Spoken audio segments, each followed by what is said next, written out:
3 साल हो चुके थे बेटे को अपना घर छोड़कर विदेश में बसे हुए। इन 3 सालों में बूढ़ी माँ और ज्यादा बूढ़ी हो गई थी। 75 वर्ष की उम्र में सुलोचना देवी की याददाश्त काफी कमजोर होती जा रही थी। उन्हें रोजमर्रा की चीजें याद ना रहती, लेकिन जो उन्हें हमेशा याद रहता वह था उनका बेटा। दिन हो या रात, एक पल भी ऐसा ना होता जब उन्हें अपने बेटे की याद ना आती। दूसरी तरफ बेटा था जो साल भर में एक आध बार अपने माँ को फोन कर लिया करता और 1-2 मिनट से ज्यादा बातें भी ना किया करता। फिर भी यह बूढ़ी माँ टकटकी लगाए अपने बेटे का इंतजार करती रहती। एक दिन बेटे का विदेश से फोन आया। हेलो हेलो, सुन रही हो ना माँ? अनिल बोल रहा हूँ, तुम्हारा बेटा। कैसी हो माँ? मैं ठीक हूँ बेटा, तुम बहू और मेरा पोता कैसा है? माँ ने पूछा। सब अच्छे हैं माँ, मैं अगले हफ्ते गांव आ रहा हूँ माँ तुम्हें लेने। अब हम सब साथ में ही लंदन में रहेंगे माँ। तुम्हारी बहू कह रही थी माँ को यहाँ पर लेकर आओ, बेचारी अकेली वहाँ परेशान होती होगी। बेटे ने कहा। माँ की बूढ़ी सूखी आंखें आंसुओं से भीग गई। उसके कमजोर शरीर के नस नस में खुशी की लहर दौड़ गई। बेटे और बहू का अपने प्रति प्रेम देखकर माँ का मन खुशी से भर आया। बेटे ने आगे कहा, माँ तैयार रहना माँ, मुझे ज्यादा दिन छुट्टियां नहीं है। जिससे जितने पैसे लेने हैं लेकर रखना, तब तक मैं प्रॉपर्टी डीलर से बात कर लेता हूँ। घर के लिए? घर के लिए? माँ ने पूछा। हाँ माँ, गांव का घर हमें बेच देना पड़ेगा। अब हम साथ में ही रहने वाले हैं तो वहां पर घर रखने का कोई मतलब नहीं है माँ, बेटे ने कहा। बुढ़ापे की वजह से ठीक से चलने में असक्षम माँ ने पूरे मोहल्ले में घूम घूम कर अपनी इस खुशखबरी को सबको सुनाया। सभी को खुशी हुई। सबको लगा माँ जी के आखिरी दिन अपने परिवार के साथ खुशी से बीत जाएंगे।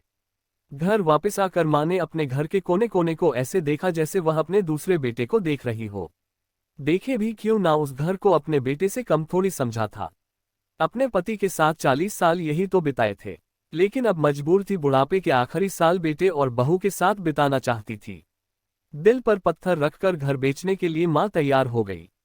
आनन फानन में बेटे ने घर को आधे दामों पर बेच दिया।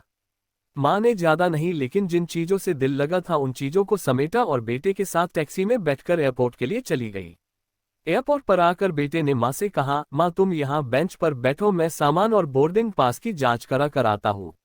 वहाँ वक्त लगता है और खड़ा रहना पड़ता है, तुम्हें तकलीफ होगी।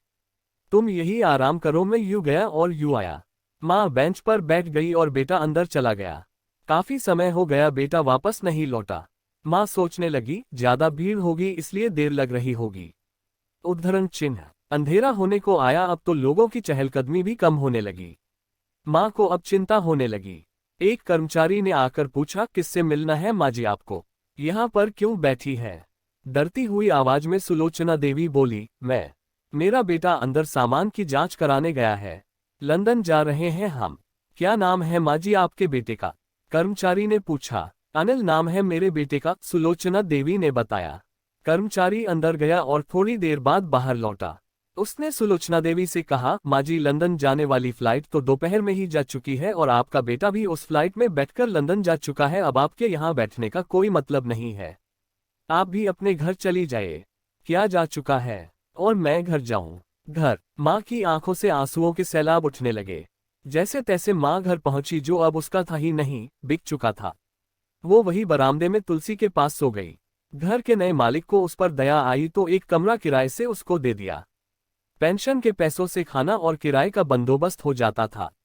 दिन बीतने लगे। कुछ दिनों बाद घर के नए मालिक ने सुलोचना देवी से कहा, माँ जी आप अपने रिश्तेदारों के यहाँ पर जाकर क्यों नहीं रहती है? इस उम्र में आपके लिए वही अच्छा होगा। अच्छा तो होगा, लेकिन अगर मेरा बेटा वापस आया तो उसका ख्याल कौन रखेगा?